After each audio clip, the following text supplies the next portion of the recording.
Bonsoir à tous. L'empathie à titre posthume est une négation du vivant.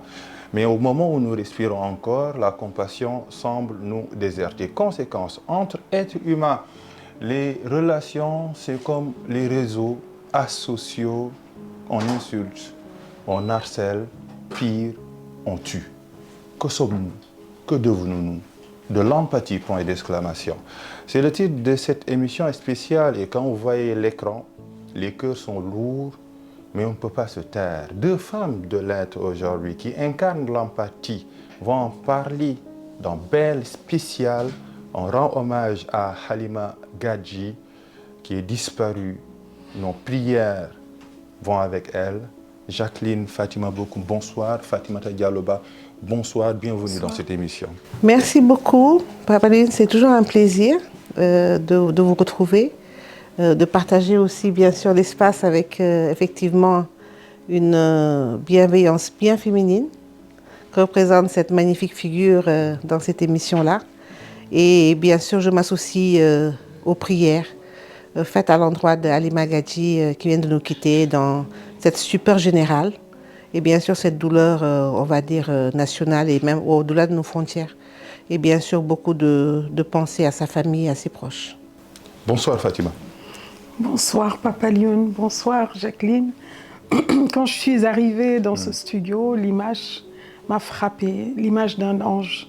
Et c'est ce qu'elle représentait. Nous voyons une image magnifique d'Halima Gadji. Nous n'avons pas su voir le visage, son vrai visage. Et au moment où elle disparaît, un sentiment à la fois de tristesse, c'est très très lourd pour nous, mais une sorte de culpabilité collective peut-être nous prend. Et ton émission vient à point de l'empathie. Manquons-nous d'empathie? Pourquoi être bienveillant, c'est si difficile dans ce pays? Pourquoi la méchanceté est-elle aussi répandue? Pourquoi l'hypocrisie est-elle aussi marquante au Sénégal? Nous parlons de choses qui sont extrêmement importantes et je me joins à vos prières et je suis vraiment ravie de partager ce moment avec vous, avec Jacqueline, que j'admire depuis toujours, et avec toi, dont je salue le talent et la délicatesse. Et je sais que c'est un sujet que tu aborderas avec à la fois l'empathie nécessaire et avec l'intelligence que demande ce type de sujet. Et pourquoi nous manquons d'empathie, Jacqueline?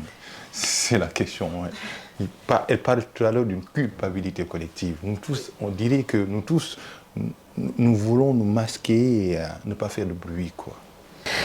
Mais je pense qu'il est dommage que Halima soit un prétexte de discussion aujourd'hui, parce que je pense qu'on a tous des Halima dans nos familles, qu'on n'a pas voulu aussi voir. Peut-être qu'elle a eu l'avantage, entre guillemets, de la célébrité, pour pouvoir crier assez fort pour qu'on l'entende. Mais moi, je pense que dans nos familles, il y a beaucoup de personnes qui sont dans un mal-être total, qui sont victimisées par la famille. Des fois, on le voit, même si on n'est pas nous-mêmes bourreaux, on le voit. Et c'est vrai qu'à force de voir et de ne rien dire, on finit par être désensibilisé, à ne plus faire attention à ce qui se dit, à ce qui se murmure.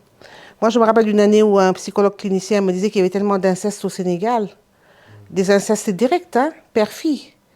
Et on l'était dans ce pays, on n'en parle pas. C'est toujours le Mastara qui sert de tribunal collectif.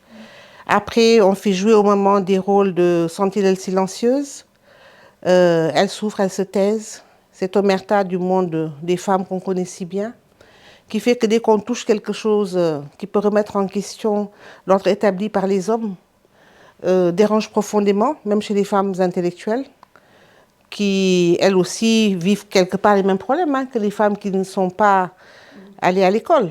Ici, je pense que le mal est très, très profond. Je pense que nous avons aussi cette capacité à jouer à l'autruche. Quand quelque chose ne va pas, pour ne pas désintégrer la famille, pour ne pas désintégrer en tout cas toutes les capsules, toutes les bulles dans lesquelles on essaye d'évoluer en donnant l'impression que ça va, c'est au détriment des vies entières, c'est au détriment du destin. Et je pense que, sans vouloir altérer la mémoire de qui que ce soit, je pense que derrière Halima, il y a eu des appels, il y a eu des SOS. Et comme elle dit, Quand on ne veut pas entendre, il n'y a pas pire sourd que celui qui ne veut pas entendre. Il n'y a pas pire aveugle que celui qui ne veut pas voir. Et merci pour l'occasion, parce que je pense que c'est une belle opportunité pour nous aussi de pouvoir secouer un peu le cocotier. Mais au moins qu'on fasse l'effort de faire plus attention à ce qui nous entoure. Et peut-être que même nous qui parlons ne sommes peut-être même pas en bonne santé. Donc finalement, c'est un regard qu'il faut accepter, qu'il faut assumer et qu'il faut partager surtout de manière solidaire. Société de la Teranga, société communautaire, comme si le mot était si proche et si loin, l'empathie. Oui, pourtant, il ne manque pas dans nos langues des manières de dire l'empathie. Cette civilisation de l'Ubuntu qui existe chez nous. Au même titre, l'autre est un autre moi-même. Mais malgré tout cela, qu'est-ce qu'on voit? Et c'est là que la littérature, moi, en tout cas personnellement, m'a aidée. Quand j'ai écrit des cris sous la peau, c'est les cris de ceux qui ne peuvent pas crier que j'ai écoutés. Quand j'ai écrit Rouge silence, ce sont les silences incandescents qui sont là, qui brûlent, qui tuent, que j'ai voulu exprimer. Et parce que dans nos familles, parce que même pas dans nos familles, mais chez nos amis, partout, il n'y a pas besoin d'aller se déplacer loin pour voir des Halima. Tu parlais de nous autres. Déjà, il faudrait que nous nous l'avouions, qu'on se l'avoue, qu'on s'avoue notre vulnérabilité. Moi, mon métier me pousse naturellement à l'empathie parce que enseignante. Je suis enseignante, je suis prof. Et quand je vois mes élèves, je vois mes enfants, j'essaie de me mettre à leur place. C'est ça l'empathie. L'empathie, c'est accepter, c'est souffrir avec l'autre. Souffrir avec l'autre, non pas pour se noyer dans sa souffrance, mais pour partager la souffrance et pour l'aider à se sortir de la boue.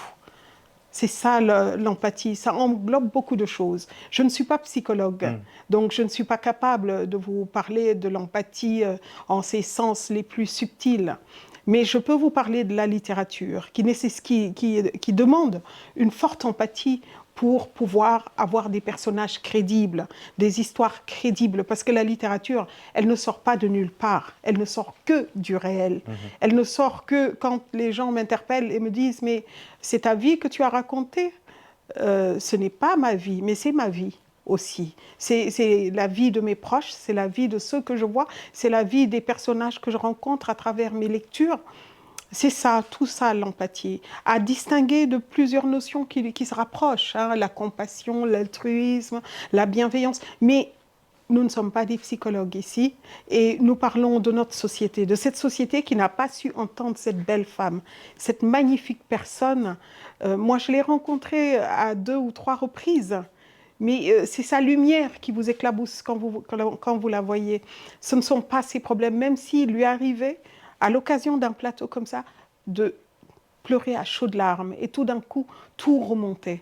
Et elle a eu ce courage extraordinaire d'exposer sa vulnérabilité, non pas pour s'exposer, mais pour aider d'autres Halima. Hein? Et ça se voit aujourd'hui, cette culpabilité collective a éveillé aussi un regard peut-être plus... on s'attache plus à l'autre, on essaie de voir les signes subtils derrière certains silences. Qu'est-ce qui se passe? Qu'est-ce qui se passe dans ma famille quand je vois une jeune femme prostrée tout ça, qu'est-ce qui se passe? Je ne peux plus passer devant en disant « Ah, qui de fareo ?» Non, je la regarde et je m'approche d'elle et je lui parle. L'empathie, c'est aussi l'écoute. C'est l'écoute active. Ce n'est pas l'écoute passive. Je ne me noie pas dans la souffrance de l'autre. Non, je l'accompagne. Malheureusement, l'opinion sénégalaise n'a pas de mémoire. Il y a une compassion collective le jour du décès, les jours qui vont suivre, mais après on va oublier. Et déjà on oublie, on est encore dans une sorte de ring où celui ou celle qui a la capacité de donner le plus de coups et celui ou celle qui récolte le plus de likes. C'est pourquoi je dis, que sommes-nous maintenant? Surtout dans une société virtuelle qui est devenue notre nouvel espace public. Jacqueline Fatima Bokoum. Alors, moi je pense qu'il faut juste qu'on ait le courage, je pense, de dire ce qui se passe chez nous. Ce qui se passe chez nous, c'est des accumulations de masques, d'hypocrisie collective, de non-dits organisés. Et je pense que c'est très dangereux. J'en veux pour preuve les relations des enfants et des parents au Sénégal, pour la plupart. Nous sommes souvent le produit d'éducation qu'à un moment donné nous dénonçons parce que peut-être ça nous a empêchés de faire des choix de carrière, de faire des mariages qu'on voulait. Parce que ces parents d'aujourd'hui sont aussi victimes de beaucoup de choses qui sont passées dans un moment où on n'était pas là. Et ce qui fait vraiment de la peine, moi j'ai la chance d'être formatrice maintenant dans une académie où je m'occupe que de leadership générationnel. Et ce qui est extraordinaire, c'est que la dernière fois on faisait un test avec les jeunes. Et on avait mis 100 garçons d'un côté, 100 filles d'un côté. On avait demandé de choisir les critères pour les garçons, des femmes, de leur vie. Et pour les filles, les critères, voilà. C'est parce que ça commence là. Et quand les critères ont été établis, les 10, le premier critère des hommes pour les femmes, c'était la soumission, la demande de soumission. À cet âge-là, à cette génération-là. C'est quand même très, très compliqué, ces schémas. Et c'était le respect. Alors qu'on ne devrait pas le demander, il devrait être... Voilà. Vous avez vu les deux antinomies, alors qu'ils sont censés vivre ensemble tous les jours. Ça veut dire que même dans les familles, on n'a pas organisé ce respect-là. D'accord? Et quand vous avez vu des jeunes filles voir leur maman pas bien dans leur peau, souvent, qu'est-ce qui se passe? Elles se sentent obligées de porter ces combats de mère qui ne sont pas peut-être les siens, même les leurs au départ. Et cette femme était très proche de sa maman. D'accord? Et c'est sa maman qui l'a soutenue. Et ces femmes-là, aujourd'hui, elles sont dans un espace où elles ont de plus en plus besoin de liberté et où la société, bizarrement, devient de plus en plus féodale. Moi, je me rends compte aujourd'hui du phénomène de la polygamie, dont on n'ose pas parler au Sénégal. Tout le monde se tait sur ces questions-là, parce qu'on estime que le dire, c'est toucher à la religion.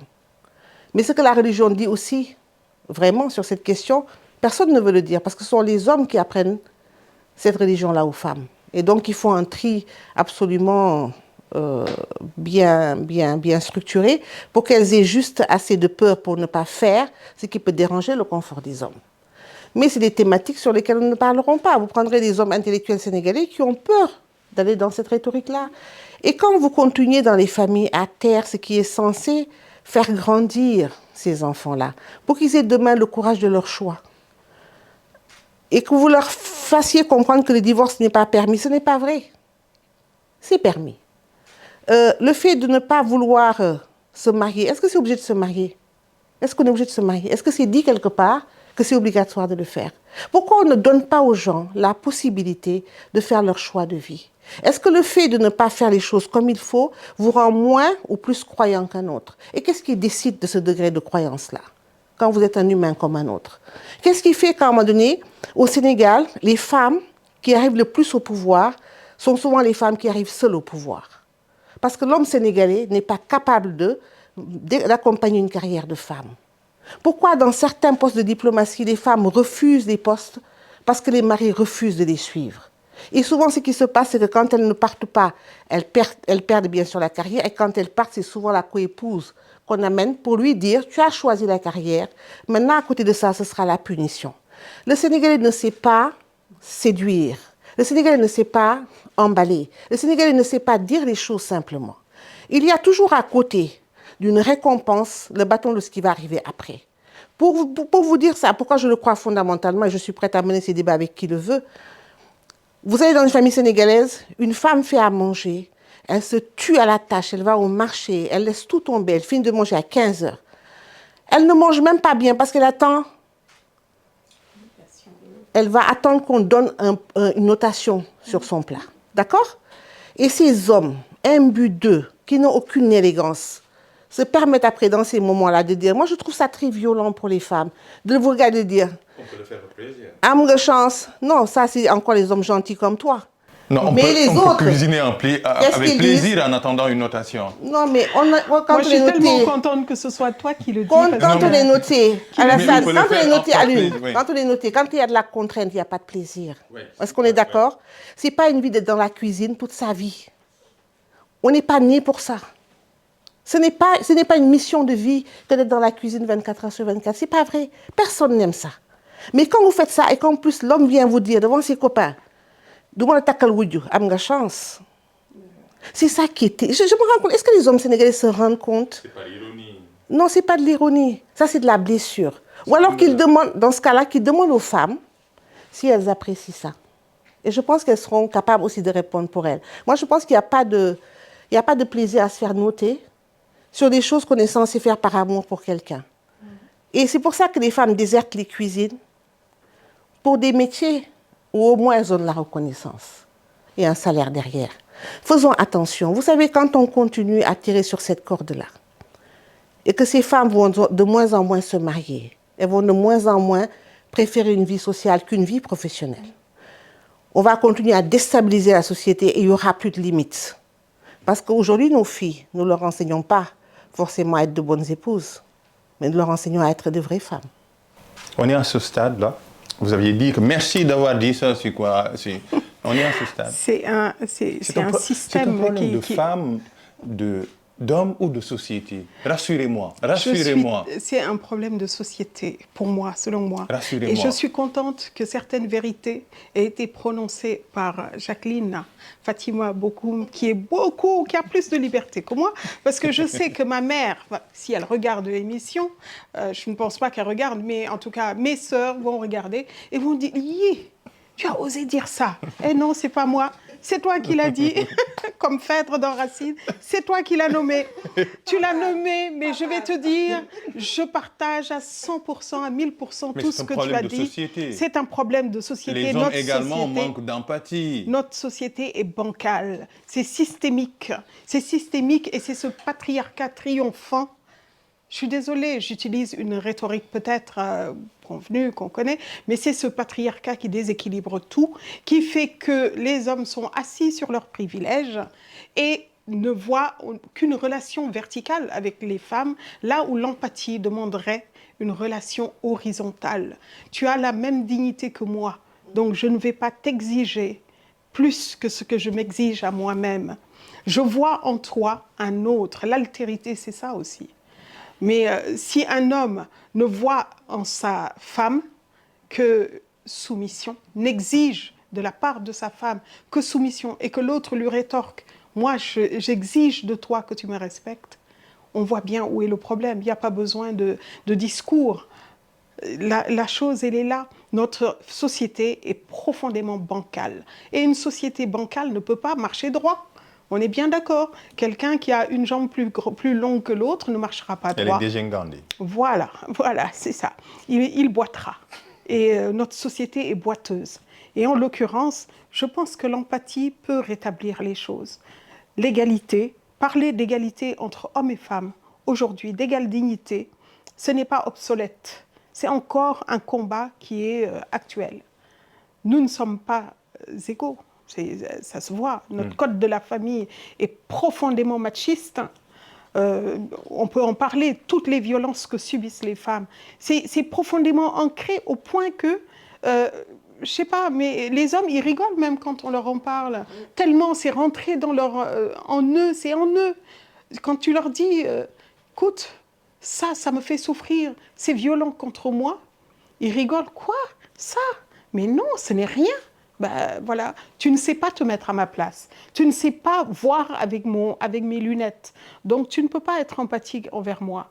Donc, tu vas continuer à essayer de me soumettre, à essayer d'obtenir de moi, de faire de moi ton objet. Au XXIe siècle, vous l'aviez dit, et ça fait tilt, on a une société féodale. Vous dites ça. On a une société féodale. Oui, profondément. Nous, on s'en rend compte tous les jours, peut-être qu'on est aussi bien placé pour en parler. Moi, je vois dans mon environnement, vous allez même dans une salle de réunion au Sénégal, s'il y a 7 femmes assises, un homme, quand il va entrer, il aura toujours la bêtise de faire cette remarque-là. Une femme ne le fera jamais. Elle ne dira pas, oh, il n'y a que des hommes, L'homme, il va tout de suite dire, oh, il y a tellement de femmes aujourd'hui, je suis gâtée. Il y a toujours un truc sexiste qui va arriver. Et tant que les hommes n'auront pas compris que les femmes ne veulent pas de cet humour-là. Mais on n'aime pas cet humour-là. On n'aime pas. Et est-ce qu'on a le droit de ne pas aimer quelque chose et qu'on ne l'impose pas par élégance? Vous comprenez ce que je veux dire? Les natures ne sont pas les mêmes, les gens ne sont pas les mêmes. Des femmes portent des combats aujourd'hui, et je le dis aux gens de ma génération et peut-être aux plus jeunes, on a eu des femmes bien avant nous qui ont porté ces combats, qui nous ont permis d'exister aujourd'hui. Elles ne l'ont pas fait pour elles-mêmes, ce n'était pas possible pour elles. Elles l'ont fait parce qu'elles étaient visionnaires, elles voulaient que les filles et les filles de leurs filles deviennent des femmes dans un environnement où on pouvait au moins les écouter. On n'est pas naïve, on ne demande pas à diriger, on ne demande pas à décider coûte que coûte, on ne demande pas à occuper des places parce qu'on est juste des femmes. Mais quand ça arrive qu'on occupe ces places-là, et sans discrimination positive, juste parce que aussi nos compétences, nos valeurs intrinsèques nous ont permis d'arriver à certains postes, pourquoi on nous annule en nous disant oui, c'est parce que c'est une femme. Vous devez toujours en faire plus ou en dire moins. Et je pense que tant qu'on n'aura pas ce sentiment de respect absolu, simplement comme elle dit de l'individu, avant toute chose, c'est d'abord des êtres humains qui communiquent. On va continuer à faire ce qu'on sait faire au Sénégal. Quoi? Des femmes retranchées dans des camps, des hommes confortables dans les acquis de la nature et des lois de la vie. C'est antagonique. Ah, mais c'est comme ça. Nous avons des antagonismes profonds au Sénégal. C'est ce que je vois. Je ne vois pas autre chose. Sur les amis que je fréquente beaucoup plus d'amis hommes que d'amis femmes. Ils sont tous mariés. J'ai l'avantage de parler à leurs épouses. Ils vont m'écouter, ils ne seront pas contents, mais bon, il ne fallait pas être comme ils sont aussi. Mais sur les 50, je pense qu'il y en a 10 dont je peux vraiment m'assurer de la qualité du couple. Et les autres nous entendent tout le temps parler de ces problèmes-là. Et quand ils rentrent chez eux, ils ont changé d'identité. Ils redeviennent des petits mecs de service qui ont besoin de gueuler, qui ont besoin de faire peur, qui ont besoin d'établir une communication rigide pour qu'on ne leur demande pas en fait des choses qu'ils ne peuvent pas donner. Et les hommes deviennent de plus en plus démissionnaires. Et ils ne veulent pas aussi qu'on le leur dise. Et beaucoup de choses qu'ils ne font pas. Et ils pensent que le fait de donner la dépense et de gérer 2-3 choses, mais ce n'est pas vrai. C'est une responsabilité totale. Et qui ne va pas les quitter de toute leur vie. On est père à vie, on est mère à vie. Et quand on est un époux, je pense qu'on a aussi des devoirs, et pas que des droits, quoi. Vous voyez tous ces visages de gens dans les voitures, les couples là, sénégalais. Dès qu'ils sont mariés, on le sait. Ils se font tous la tête. C'est vrai. Personne sourit, ils ne sont jamais contents d'être ensemble. Dans les restaurants, ils sont devant leur tête. Il ne faut pas décourager ceux. Moi, je le dis aux jeunes qui nous écoutent. Non. Je le dis aux jeunes et je tends le doigt. Quoi? Les femmes, battez-vous pour vos privilèges. Battez-vous pour vos espaces de confort et de survie. On n'a qu'une vie. On s'est comprise. Mariez-vous aussi. Oui, mais dans un certain... on s'est bien compris. Hein. Vous parliez tout à l'heure de l'écoute. Okay? Oui. Et surtout, il y a un pont. Écouter quelqu'un, non pas une écoute passive, mais active. Mm-hmm. Comment passer de la passivité à une écoute très, très active même? Qu'est-ce qu'on fait? On veut écouter les problèmes des autres, mais est-ce que c'est tout simplement s'arrêter au stade d'écouter? Ah non, on ne s'arrête surtout pas au stade de l'écoute. Mais l'écoute, c'est déjà quelque chose. Se poser, c'est un moment, c'est une pause dans la violence. Parce que dans ce que ressent une personne qui vient réclamer votre écoute à travers un regard fuyant ou à travers une attitude de prostration et tout, déjà, quand vous vous arrêtez pour l'écouter, souvent, vous la voyez, elle fond en larmes. Voyez, l'écouter, c'est déjà lui ôter une partie de son fardeau. C'est lui dire, tu n'es pas seul. Tu n'es pas seul et cette violence que tu vis, elle n'est pas normale. C'est déjà la valider dans son statut d'être humain. Lui dire, tu n'es pas fou, ce que tu ressens est légitime et personne, nul n'a le droit de te violenter. Moi, c'est surtout ça. Les personnes qui reçoivent énormément de violence, les personnes les plus vulnérables dans notre société manquent cruellement de cette écoute-là. On les isole, on les marginalise, on va dire « Ah, mais toi, tu es trop sensible, toi, tu es trop ceci, pas assez ceci ». Et en fait, on les déshumanise. On les déshumanise. Et à partir de ce moment-là, on ne peut pas l'entendre. Donc l'écoute est active, l'écoute mène à l'action. Parce qu'à partir du moment où j'ai la possibilité d'écouter quelqu'un et de lui proposer à lui, ma pensée, la manière dont moi je pourrais traiter son problème, déjà, il y a un début de quelque chose. Il y a un début de quelque chose. Pourquoi écouter? Comment écouter, Jacqueline Fatima? Moi, je suis tellement heureuse d'avoir cette occasion avec cette émission parce que moi, je me suis mise dans un créneau il y a 4 ans de sublimer la femme dans ses succès, d'accord, dans ses choix de vie. Quand je dis sublimer, c'est sans jugement, c'est juste une mise en lumière. Et parce que je trouve que les femmes ne parlent pas assez d'autres femmes. Je pense qu'on n'a pas utilisé toutes nos influences pour nous mettre aussi en valeur de manière communautaire, hein, j'entends. Après, moi, la bienveillance, c'est moi, mon slogan sur Twitter, sur X, où je dis que voilà, la bienveillance suffit aujourd'hui comme identité dans un monde en folie. Voilà. En tout cas, moi, je convoque la bienveillance. Mais je ne suis pas née bienveillante. Comme tout le monde, j'ai mon côté sombre, j'ai mon côté plus clair. Mais d'avoir vécu ce que j'ai vécu en termes de blessures, de trahison, j'ai choisi, pour moi, ce qu'un être humain devrait choisir, c'est de s'améliorer au contact des autres et de rendre ce que les autres vous donnent. Et donc, ce que moi j'ai décidé de faire et ce que je traduis dans mes cours de formation, c'est faire attention à l'autre, tout le temps, tout le temps. Et moi, j'ai des cours où je demande aux jeunes, sur 2 rangs comme ça, parce qu'ils se connaissent, de dire du bien de l'autre.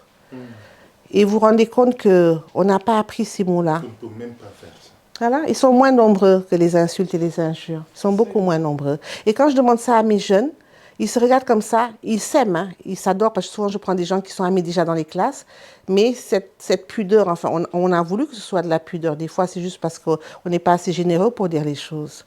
Avec le temps et le travail, leur qualité relationnelle s'est vécue, c'est vu, moi je le vois aujourd'hui, et puis ça finit en larmes dans ces cours-là.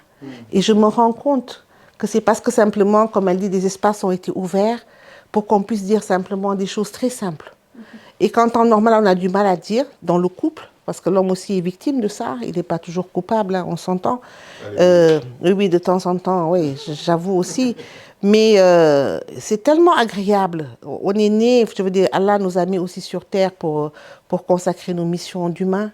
Et c'est dans la solidarité aussi qu'il nous a convoqués, dans tout ce qu'on fait. Faire attention à l'autre, être bienveillant et tout ça. Donc même d'un point de vue religieux, on a tout intérêt à faire attention. Je pense que ce qui s'est passé avec l'équipe du Sénégal a été révélatrice de notre meilleur côté de Sénégalais, en termes d'amour de l'autre. On a vu des gens tomber dans les bras, ce que le sport sait faire de manière magnifique, mais surtout ce supplément d'âme que les Sénégalais ont, quoi qu'on dise aujourd'hui, et qui a rendu cette affiche du Sénégal absolument merveilleuse aux yeux du monde.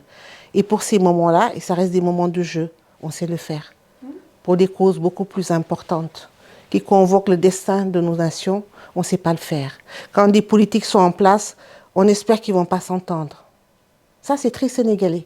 Quand vous avez un lutteur qui gagne demain, vous voulez qu'il perde la prochaine fois. On ne sait pas mettre nos vainqueurs, on ne sait pas les mettre... On n'aime pas les vainqueurs. Et on n'aime pas les vainqueurs, voilà. On n'aime pas les vainqueurs et on aime s'occuper des petits cas dramatiques là, voilà, qui arrachent l'œil parce que ça coûte pas cher. Et après, dès qu'on en fait une personne qui commence à émerger parce qu'enfin on l'a aidé, on lui en veut presque après de pouvoir se tenir debout au même niveau que nous. Et je pense que c'est vraiment profond. Je pense qu'il faudrait après nous des sociologues, voilà, des psychothérapeutes, parce que si eux-mêmes ne sont pas atteints. Parce qu'on est quand même dans un pays... Bah, nous sommes tous atteints. On est tous atteints quelque part. Nous sommes tous atteints. Prononcer même des mots que Mais, des sociologues... Oui, voilà.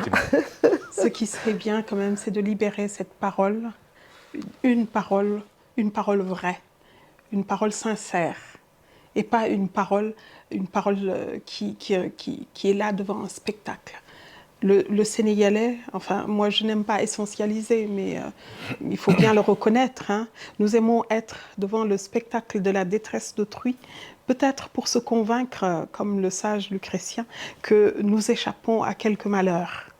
Et à ce moment-là, nous nous sentons forts. Nous nous sentons forts parce que nous nous disons « Ah, mais moi, je ne suis pas touchée. Hein. » Donc, voilà, l'autre, le spectacle de l'autre en détresse. Et c'est le cas pour Halima. Elle nous a offert sa vulnérabilité. Nous y avons vu un spectacle. Nous n'avons pas su voir le visage tel que l'a pensé Lévinas, le visage d'Halima. Nous n'avons pas su le voir. Et sa parole qui était là, elle nous a donné, en plus de son visage lumineux, elle nous a donné sa parole. Une parole qu'elle prenait de manière virulente, c'est vrai, dans ses vidéos qui se partageaient, même pas sous le manteau, mais avec des ricanements, des commentaires incroyables, des commentaires d'une méchanceté, mais j'ai rarement vu ça. Et même aujourd'hui encore, les gens continuent à mentir sur elle, à dire... c'est terrible, quoi. C'est terrible. Les réseaux sociaux n'aident pas. Ah non. Fatima. Sûrement pas. Vous menez un combat, mais royal, vous écrivez chaque fois sous la coupe de la bienveillance, mais ça devient de plus en plus inquiétant. Qui a dit que le réseau social donne la parole à des... Umberto Eco. Voilà, bon, voilà. Moi, je pense, après, nous aussi, on est sur les réseaux aujourd'hui, mais je pense pour ma part, moi, pour de bien meilleures raisons. Moi, j'utilise les réseaux, j'ai jamais ma vie privée dessus. Parce que c'est ça aussi des choix intelligents aujourd'hui de vie, c'est de ne pas s'exposer plus qu'il ne le faut. Moi, je ne sors que pour des raisons. Quand, par exemple, je suis sur TikTok, je ne vais parler que de formation. C'est-à-dire, je vais parler que de choses professionnelles pures. Je ne vais jamais raconter ma vie sur les réseaux. C'est-à-dire qu'aujourd'hui, vous voyagez, vous tirez votre valise, vous filmez. Vous êtes dans l'avion, vous filmez ça. Et puis maintenant, on filme tout. Mais c'est ton choix, on peut le faire. C'est ce que je dis. Oui. Sauf que ce choix-là aussi, il peut avoir des conséquences. D'accord? On a vu beaucoup de gens qui se sont mis dans des situations où ils ont dû se dévoiler. Et comme elle dit, c'est des insultes qui ont refermé cette boucle très rapidement. Et tout le monde n'est pas capable de supporter ça. C'est pas forcément... Tout le monde n'est pas préparé pour l'adversité. Donc il y a aussi une capacité des gens à prendre un peu de distance. Mais une vidéo et recevoir des insultes, c'est ça le problème. Oui, mais le problème... Mais comment vous allez arrêter des gens frustrés, aigris, qui ont peut-être des difficultés de vie? La méchanceté, elle est déjà à ce niveau-là quand vous ne pouvez pas changer votre vie par votre propre vouloir. Vous allez chercher des responsables partout et déjà l'Africain, il est préparé pour ne jamais être responsable de son échec. D'accord? Ici, on a toujours tendance à trouver que ou c'est l'État, ou c'est le patron, ou c'est l'ami qui est jaloux, ou c'est là qui épouse la maman. L'Africain est entouré de comment on appelle ça encore, de fausses excuses. Et quand vous sortez, comme elles ont fait, pour dire à un moment donné, oh là, je ne me sens pas bien, mais ils ont reçu des menaces même physiques sur leur personne. Vous vous prenez pour qui? Vous êtes qui? Vous avez de la chance d'avoir ça, nous, on n'a rien. C'est pour ça que ce n'est pas intelligent de s'exposer. Aucun public ne peut donner une réponse de bien-être. Ça n'existe pas. Ça dépend, voilà. Hein, quelquefois, par exemple, moi j'ai découvert un nouveau filon, c'est de dénoncer toutes les violences et injustices là qu'on reçoit au quotidien, les micro-violences. Aucune violence n'est micro, hein, mais quand même, les petites égratignures qu'on reçoit tous les jours. La dernière fois, j'étais à un carrefour et ça a porté ses fruits. J'étais à un carrefour là-bas. Ah, j'ai lu ça. Un gendarme est venu à frapper violemment sur ma porte pour me dire « Je ne suis pas un pot de fleurs ». Je lui ai dit, mais il ne me viendrait pas à l'esprit de vous prendre pour un pot de fleurs. Ça se voit que vous n'êtes pas un pot de fleurs. Mais derrière ce cri, je ne suis pas un pot de fleurs, je pense, et c'est ce que m'a révélé quelqu'un d'autre, c'est lui, il se sent un pot de fleurs. Est-ce que ce sont ces frustrations-là que les gens expriment à travers leur Bien sûr que c'est des frustrations. À ce niveau de méchanceté, c'est de la frustration. C'est de la frustration. C'est pas possible autrement parce que vous n'êtes pas né pour régler vos comptes tous les jours avec le moindre individu qui vous dépasse. Le Sénégalais est même impoli dans la rue. Le Sénégalais est impoli comme automobiliste. Le Sénégalais est impoli comme voisin. Et on ne veut pas en parler. Et après, quand les jeunes chahutent dans les réseaux et insultent, selon ce que ça arrange sur le moment, on laisse faire. Pourquoi insulter? On a même instrumentalisé les insultes. C'est ça. Ah, on a même institutionnalisé les insultes. On les a institutionnalisés. Pourquoi? Mais parce que c'est une limite qui a été franchie et qui a porté ses fruits. À partir du moment où cette cloison-là a été abattue, c'est un boulevard qui s'ouvre, c'est-à-dire que c'est une question de pouvoir aussi.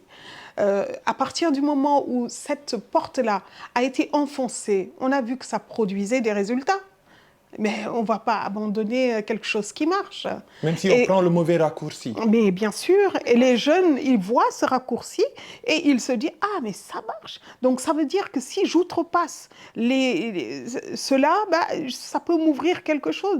Pourquoi je vais m'en Et puis priver? ils n'ont pas juste injuré parce qu'ils n'étaient pas contents, simplement sur le moment. Ils ne sont pas contents depuis longtemps de beaucoup de choses qui se passent. Et on ne les écoute pas. Moi qui ai la chance de les écouter maintenant, parce que je ne les écoutais pas avant, comme la plupart, j'imagine, des grandes personnes. À cette réaction. Ce n'est pas une justification. Une explication. Voilà, une explication. Je pense qu'il n'y a pas plus malheureux que les jeunes dans nos sociétés. Ah oui. Qui les écoute, qui les aide, qui les accompagne. Qui? Moi, je ne le vois pas. Et je les vois tous les jours, moi. Moi, j'ai eu la chance, dans les grands travaux de l'État, de traverser la banlieue. Et à l'époque, je voyais 5 à 6 jeunes entre 10 et 25 ans devant chaque famille sans emploi. Qui peut tenir cette pression? On a vu le problème des pirogues. Après, on a une mémoire oublieuse. Qu'est-ce qu'on va faire avec eux? On dit souvent que 75% des Sénégalais ont moins de 30 ans. Mais ça, ce n'est pas le bon chiffre. C'est que 50% des Sénégalais ont moins de 15 ans. Et ça, quand on le dit comme ça a l'air énorme. On va faire quoi? On va continuer à se taire, à dire « Ah oui, les jeunes, ils sont comme ci, ils sont comme ça ». Mais c'est la relève, c'est l'héritage. Et on a une nation à préserver et bien sûr à laisser ici, dans les meilleures conditions possibles. On est d'abord tous parents avant d'être militants, citoyens et tout ça. On va faire quoi? Elle l'écrit. Moi, j'enseigne aujourd'hui. Vous vous informez. Mais est-ce qu'on en fait assez? Posons-nous les bonnes questions. Au-delà du politique, posons-nous les bonnes questions.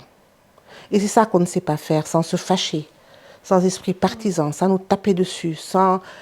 Et puis l'insulte, c'est l'argument le plus facile, le plus à portée de main pour le plus grand nombre.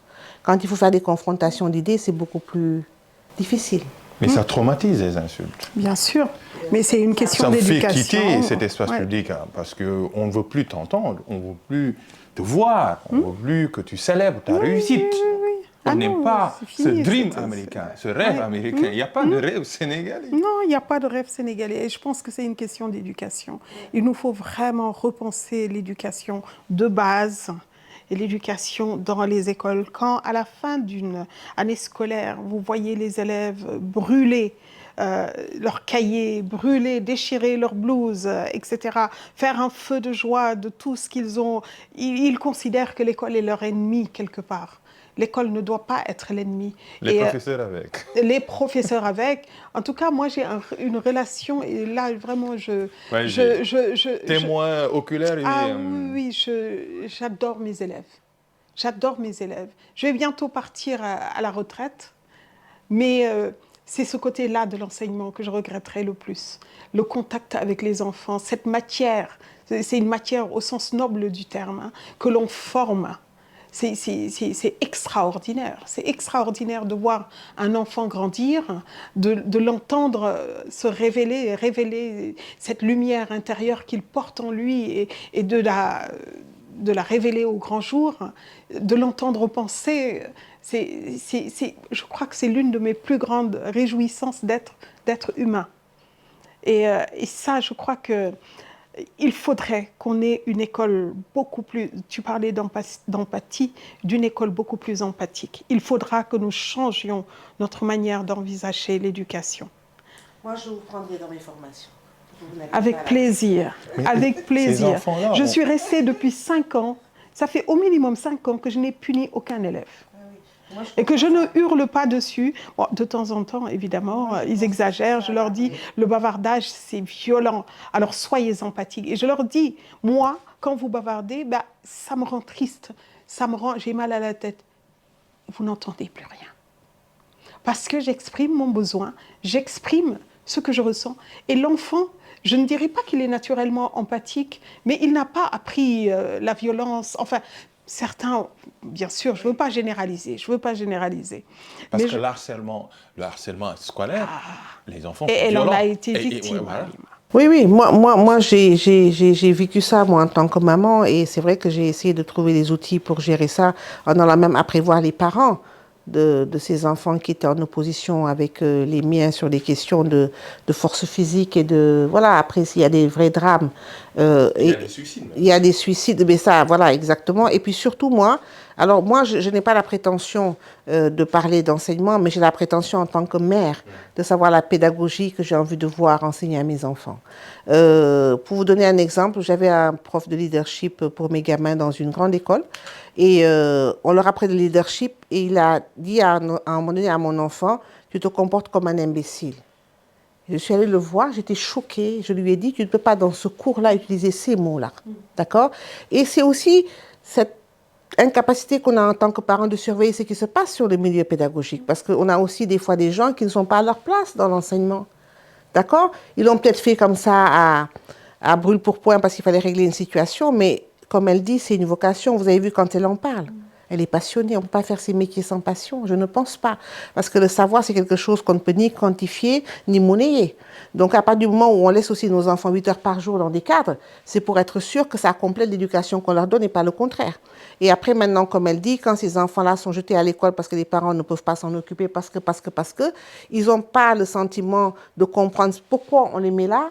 L'école qui massifie aussi parce que les natures ne sont pas les mêmes. C'est pour ça que maintenant, sous d'autres schémas pédagogiques, on essaie quand même, comme elle dit, de détecter les talents, d'autres formes de compétences, d'avoir du parascolaire qui accompagne aussi voilà, l'adolescence parce que c'est des moments difficiles où les personnalités se forgent. Et demander aux parents peut-être aussi d'être un peu plus attentifs parce que ce qui se passe à l'école, le comportement continue à la maison, comme elle dit, les enfants prostrés, qui ne parlent pas subitement. Alors voilà, ça soulage les parents, mais ça crée des vides sidéraux énormes. Et surtout au niveau des jeunes entre 14 et 18 ans. Aujourd'hui, la drogue s'est installée dans les écoles, on ne veut pas en parler. Tous ces petits puffs-là qu'on voit, on sait très bien que ce n'est pas des puffs... on sait très bien ce qui se passe parce qu'on voit qu'ils ne sont pas normaux, on voit qu'ils sont surexcités, on voit qu'ils n'ont pas des... Mais voilà, comme on a l'habitude de tout le temps mettre un voile sur ceux qui sursautent ici, ben on va continuer et puis ce seront nos futurs décideurs. Faut-il enseigner l'empathie? Mais il faut aller jusque-là. Parce qu'on est en train de voir, et il y a un projet pour en tout cas, en France, est-ce qu'il faut enseigner il y a des modules pour enseigner l'empathie aux enfants dès le jardin d'enfants, dès la petite section. Et voilà, écoutez, moi je pense qu'il faut aussi de la formation de formateurs, c'est-à-dire les enseignants qui sont là sont issus d'une génération où on ne parlait même pas de ces questions-là. Et il faut peut-être les former les enseignants afin qu'ils puissent à leur tour former des enfants empathiques, bienveillants. Et surtout pour que cette société-là, qu'on diminue cette violence dont nous n'avons même pas conscience. C'est-à-dire, ce serait bien qu'on se voit quand même dans un miroir. Et c'est ça l'altérité. Nous n'arrivons pas à nous voir tels que nous sommes, parce que nous sommes tellement imbus de nous-mêmes. Il faudrait avoir l'humilité de se regarder un petit peu en face pour régler ces questions-là. La formation de formateur, moi ça, je suis vraiment... Parce qu'elle a raconté, je suis désolée, quand on voit un enseignant... Elle a pris une gifle, ben voilà. Elle raconte ça avec une certaine précision de l'événement, et pourtant ça a duré, c'est ça. Et que son bégaiement soit le prétexte pour un professeur, un enseignant, de lui dire « tu es bête ».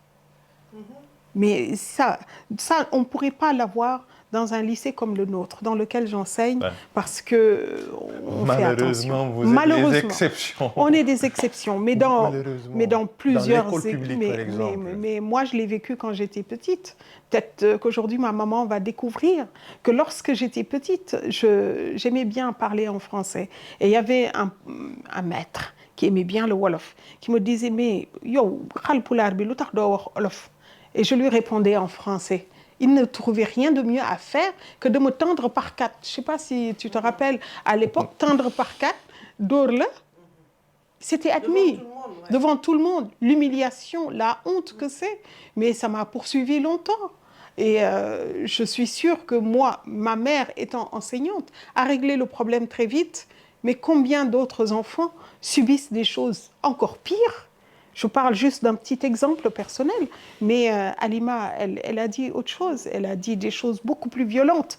Et je ne suis pas sûre que nous serions fiers de cette école-là si nous interrogions les enfants qui sont là. Il faut commencer par la base. Pour terminer cette C'est pour ça que nous, on agit sur le très jeune, là, à partir de 14 ans maintenant, parce qu'on a vu des exemples. Moi, la dernière fois, on était dans des ateliers avec les jeunes, et à l'heure du déjeuner, on les a regardés faire. On les regarde faire. Et vous avez naturellement des gens qui vont servir les autres, et qui s'inquiètent de voir s'il y en a qui ont mangé, et d'autres qui ne le font pas du tout. Et déjà, vous pouvez détecter à ce moment-là les univers familiaux, souvent qui sont les leurs. Là, on fait attention à l'autre, parce que ça aussi, c'est des formes de nature qu'on peut aussi essayer de faire grandir chez les gens. Et pour vous dire pourquoi je suis d'accord avec vous sur le fait que l'empathie doit être enseignée, il y a eu un très grand concours, un très grand entretien dans une très très grosse multinationale en dehors du Sénégal. Et moi, j'avais le petit frère d'un ami qui faisait partie de ça. Ils n'étaient que 5, mais sur-triés. Hein. Avant d'arriver au dernier round, ils étaient 5, hein, mais sur 2000 au départ. Ils arrivent là-bas et puis on les a mis dans une salle, il y avait une caméra, mais sauf qu'eux ne le savaient pas. Parce que c'est aussi ça aujourd'hui le monde de l'entreprise. Hein. C'est plus un monde de comportement qu'un monde du diplôme. Et donc, lui, il a rien fait. Il a attendu, ça a duré 2 heures et puis personne ne passait. Et puis quand le plateau est arrivé avec les biscuits et tout ça, il a servi tout le monde. Et c'était un Sénégalais qui a fait tout ça. Et après, quand il a fini, l'assistante est venue, elle a dit, vous autres, vous pouvez rentrer, on le garde lui. Donc, ils n'avaient pas besoin de savoir quel était son niveau de diplôme. Ils voulaient savoir si par un comportement engageant, il était capable d'avoir un esprit d'équipe, un esprit collectif, de faire attention. Mais il l'a montré en étant présent sur une action. Donc, enseignons bien sûr, enseignons l'empathie. Ça change la vie. Vous êtes 2 femmes de lettres, on ne va pas finir sans pourtant... on ne va pas finir tout court. Finir tout court, sans pourtant adresser des mots, les morts ne sont pas morts. Halima Fatimata Diallo, vous lui diriez quoi? Tu sais, comme je savais que l'émotion, peut-être, parler d'elle, c'est émouvant pour moi. Alors, j'avais écrit un petit texte. Je le savais. Je le savais. Voilà. Que j'avais, quand tu m'as parlé d'empathie, j'ai écrit ce texte-là, que j'ai intitulé « Tisser l'invisible ». L'urgence de se reconnaître. Nous vivons une époque qui a érigé l'indifférence en forteresse. On nous apprend à sceller nos fenêtres, à considérer notre peau comme une frontière infranchissable. Mais cette autarcie est une illusion mortelle. À force de se protéger de la pluie des autres, on finit par mourir de sécheresse. L'empathie n'est pas une faiblesse sentimentale. C'est le vertige le plus courageux dont l'être humain soit capable. C'est une architecture de l'âme qui refuse la solitude. Il faut revenir à l'essentiel, à cette phrase qui traverse les millénaires comme une flèche de lumière. Homo sum, humani nihil ame alienum puto. Je suis homme et rien de ce qui est humain ne m'est étranger. Cette sentence n'est pas un simple constat, c'est un devoir. C'est accepter ce scandale magnifique, je ne suis pas seule dans mon corps. C'est admettre que l'autre tremble à l'autre bout du monde. Une part de moi, quand l'autre tremble, une part de moi vacille aussi. La souffrance d'un inconnu n'est pas un bruit de fond, elle fait partie de ma propre définition. Si je ferme les yeux sur sa douleur, j'ampute ma propre humanité. Je suis ce que je suis grâce à ce que nous sommes tous. Mon humanité est inextricablement liée à la vôtre. Dans la vision Ubuntu, l'empathie n'est pas un geste charitable que l'on fait vers le bas. C'est une reconnaissance horizontale. C'est comprendre que si vous êtes diminué, je le suis aussi. Si vous êtes humilié, je le suis aussi. C'est la conscience aiguë que nous partageons le même souffle et que nul ne peut être heureux tout seul sur une terre en feu. Comment la pratiquer? Il faut écouter Toni Morrison, pour moi, grande romancière, qui disait que la fonction de la liberté, c'est de libérer quelqu'un d'autre. C'est un outil, donc l'empathie, c'est un outil de libération. Ça consiste à regarder l'autre, non pas comme une menace ou une statistique, mais comme une histoire sacrée, aussi complexe que la nôtre. Alors ne détournons pas le regard. Soyons des héritiers de Terence, porteurs d'Ubuntu et lecteurs de Toni Morrison. C'est dire à l'empathie, c'est dire à l'autre, je te vois, je te reconnais et parce que tu existes, je suis plus humain. Ne soyons pas des îles, mais des archipels. Et le texte que j'avais fait pour... Attendez. Alors oui. J'avais fait le texte, mais je ne le retrouve plus. Sur Halima. Ça, c'était sur l'empathie. Voilà. Alors, moi aussi, j'ai écrit, mais bon, moi, je n'ai pas eu l'avantage de la rencontrer. Je ne l'ai jamais rencontrée dans ma vie. Moi aussi. Voilà, j'ai découvert Halima. Donc, bien sûr, j'ai fait un post LinkedIn parce que j'écris sur LinkedIn que des histoires de femmes. Et je lui ai juste dit sur LinkedIn que j'étais désolée de l'avoir ratée, de ne l'avoir pas rencontrée et qu'elle aurait figuré avec beaucoup d'honneur de ma part voilà, sur les listes des femmes à qui je prête beaucoup d'attention. Et voilà, et puis je me suis désolée de cette perte, bien sûr. Mais ça peut nous aider à entendre d'autres cris et à assumer de les entendre et à aller voir ce qui se passe un peu des fois, parce que même des fois chez les voisins, des fois vous entendez des femmes crier le soir et plus personne ne va dans ces résidences-là frapper à la porte. Et pourtant des hommes sont chez nous, mais personne ne bouge. On a un côté anesthésié maintenant par rapport à ce qui se passe ailleurs, mais même quand c'est très proche. Après, comme elle a dit, c'est une culpabilité certainement collective, mais qui n'est pas encore assumée. Je pense que malheureusement, il y aura d'autres aliments. On connaît le Sénégal. C'est le Sénégal des bouleversements ponctuels. Et après, on reprend la couverture, on fait comme si de rien n'était, jusqu'à la prochaine victime. Merci beaucoup, Fatima. Merci. En tout cas, la mort d'Halima est une amputation de notre société. C'est ce que je voulais dire enfin. Et lui promettre quelque chose, les yeux dans les yeux, et lui dire que j'apprendrai aux enfants qui sont entre mes mains à être empathiques pour elle, pour que les petites Halima, des petites Halima, il n'y en ait plus. Des petites qui vivent ce qu'elle a vécu, qu'il n'y en ait plus. Que sa mort ait au moins cette vertu-là. Merci beaucoup. Merci pour l'émission. Je tiens parce que c'est rare qu'on ait l'occasion d'avoir ces thématiques qui même nous font du bien nous-mêmes. Là, on a parlé, on a l'impression d'être venu en mission quelque part. Et merci profondément pour aussi toute l'émotion et, comme elle dit, le tact que vous menez, que vous mettez à mener ce genre. Parce que c'est pas évident et tout le monde est bouleversé par ce qui se passe. C'est pas parce que vous ne dites rien que vous n'en pensez pas moins. Donc voilà, pardon aussi pour Halima et pour tout le monde. Merci beaucoup. Merci également à la Noblesse Anodine, ceux et celles qui nous ont permis de réaliser cette émission spéciale Halima Gadji avec une thématique qui nous parle, nous tous, de l'empathie et à Halima comme sur le visuel Repose en paix.